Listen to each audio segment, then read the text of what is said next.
Nalyssa Smith and Angel Reese both got technical fouls, and things got a little chippy between the two. Chicago's done a nice job defensively. Nice pass. Right there. How did Dejounte hit that to Smith? That was in our line of sight. There wasn't any daylight. Yeah, the speed and accuracy of that pass. Now we got some chippiness. Smith and Reese jawing at each other. The Women's National Basketball Association faces a mounting crisis of player conduct and league oversight. The recent altercation between Chicago Sky forward Angel Reese and Dallas Wings forward Nalyssa Smith that resulted in double technical fouls has raised serious questions about the league's ability to maintain professional standards.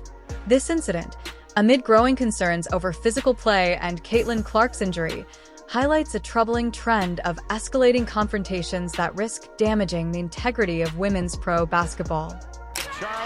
Give me that! Jesus, dude, when Nalyssa Smith is doing that to you, you know you just aren't ready for it, man. When Nalyssa Smith is D'ing you up, blocking her shot, folks, Angel, you cooked her up last year. What happened? The most recent flashpoint in the WNBA's conduct concerns erupted during the Chicago Sky 94-83 victory over the Dallas Wings when Angel Reese and Nalyssa Smith engaged in a heated exchange that required intervention from teammates and officials. The altercation occurred with over 4 minutes remaining in the fourth quarter after Reese committed a foul on Smith that sent her out of bounds. What began as a routine basketball play quickly escalated into something far more concerning for the league's image and player safety protocols. Anyway, this started off by Nalyssa Smith going for a rebound and Angel just shoving her. Just shoving her and then complaining to the refs. And by the way, I don't blame Angel Reese for, shoving people and expecting to get away with it. The referees have shown that you are allowed to shove people and get away with it. Like, that is a given. So, after the foul was called, Reese complained about the referee's decision, prompting Smith to walk past her counterpart and make a comment that triggered the confrontation. Rather than allowing officials to manage the situation, Reese retaliated by engaging in verbal sparring with Smith, leading to a face-to-face confrontation that required teammates to separate the players. Both players received technical fouls for their roles in the exchange. But the incident represents a broader failure of league oversight and player accountability. Now, if I was to take bets in this, Nalyssa Smith versus Angel Reese, I'm putting all of my $2.47. I'm putting all of that on Nalyssa Smith. All right, I'm not sure it would be even close. Like, I'm not sure Angel Reese would actually want that to turn into something where hands are involved. The confrontation was not an isolated incident of competitive passion, but rather part of an established pattern of aggressive behavior between these specific players. According to reports, Reese and Smith have a history of jawing back and forth at each other, dating back to the 2024 season when Reese was a rookie and Smith was still playing for the Indiana Fever.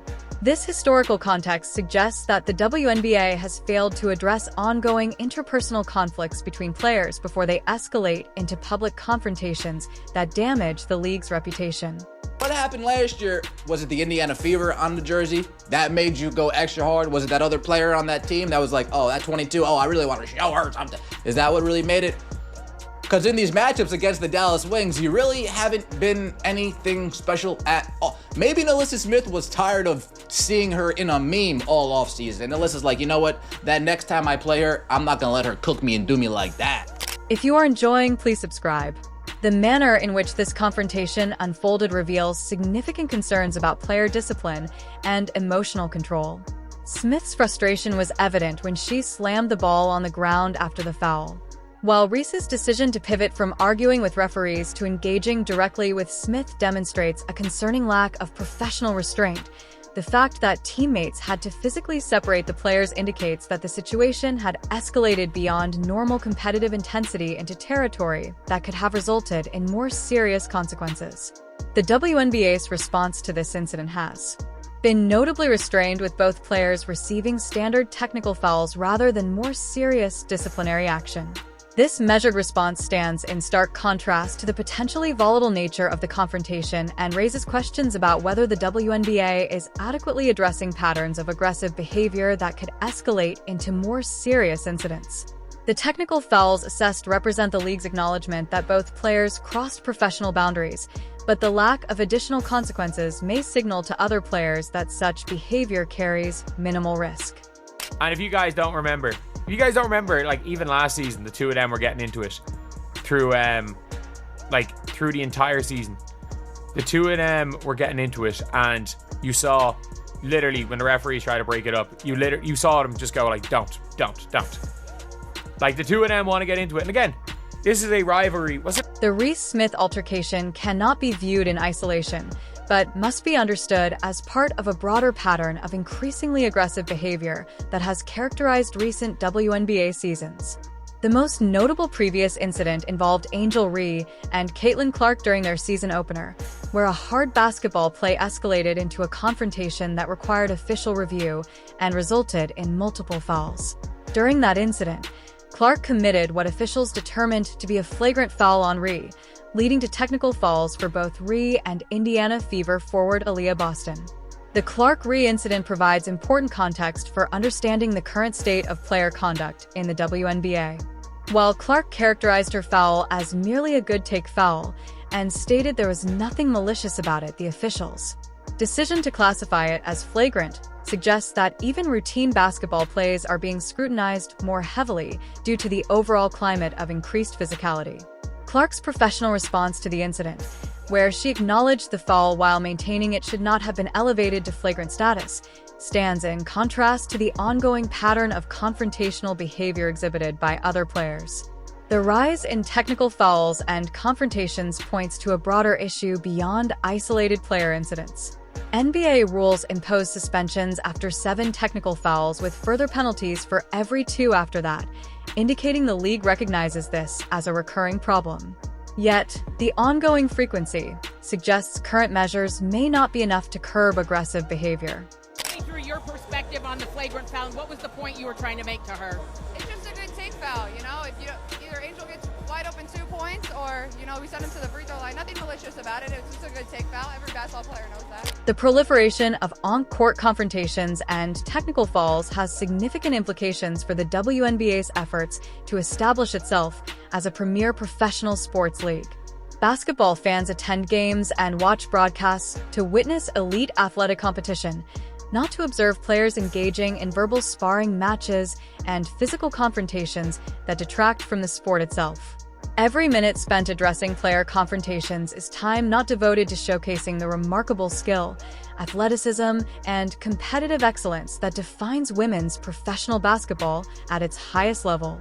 The contrast between players who handle adversity professionally and those who consistently engage in confrontational behavior has become increasingly stark.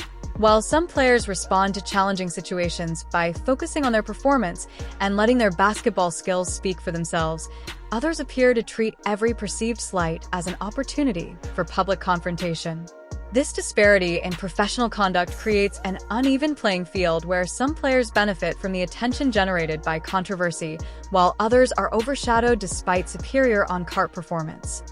Angel Reese playing like trash all game, but that confidence doesn't waver, I guess, right? The arrogance doesn't waver, right? We could miss layups, we can miss shots, but that confidence doesn't waver at all. I mean, look at this.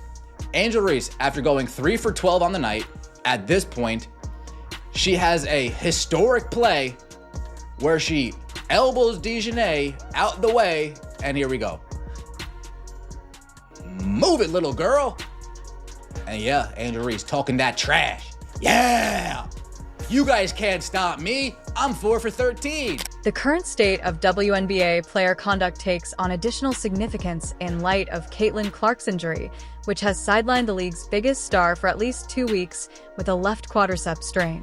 Clark suffered the injury during the Fever's game against the New York Liberty, and the team announced 2 days after that she would be out for a minimum of 2 weeks pending reevaluation. This injury represents not only a setback for Clark personally, but also a significant loss for the WNBA, given her status as the league's most prominent draw for television ratings and arena attendance. The timing of Clark's injury is particularly concerning given the increased physicality and confrontational atmosphere that has characterized recent WNBA games. While the specific circumstances of Clark's quadriceps strain have not been directly linked to aggressive play by opponents, the broader context of increased physical confrontations raises questions about player safety and the league's responsibility to protect its most valuable assets. Clark's absence from the lineup has immediate implications for the competitive balance of the league and the viewing experience for fans. Her injury means she will miss at least 4 games, including potentially high-profile matchups that could have generated significant television ratings and fan interest. The fact that Clark's MVP odds shifted from 115 to plus 250 following her injury announcement demonstrates the significant impact her absence has on both competitive expectations and commercial interests. So the WNBA might as well just name Caitlin Clark the MVP right now, because so far she's missed 2 games due to injury, and not only have the Fever lost both games, but now in this one, they lost to quite possibly the worst team in the league, which just shows how important of a piece she is to that team. She's averaging 19 points, 9 assists, and 6 rebounds a game this year in the 4 games she played. She is super important to that team, and it's proving it that she is the most valuable player on that team. The stark contrast between Clark's professional approach to on-court incidents and the confrontational behavior exhibited by other players has become increasingly apparent throughout the current season. During the controversial incident with Angel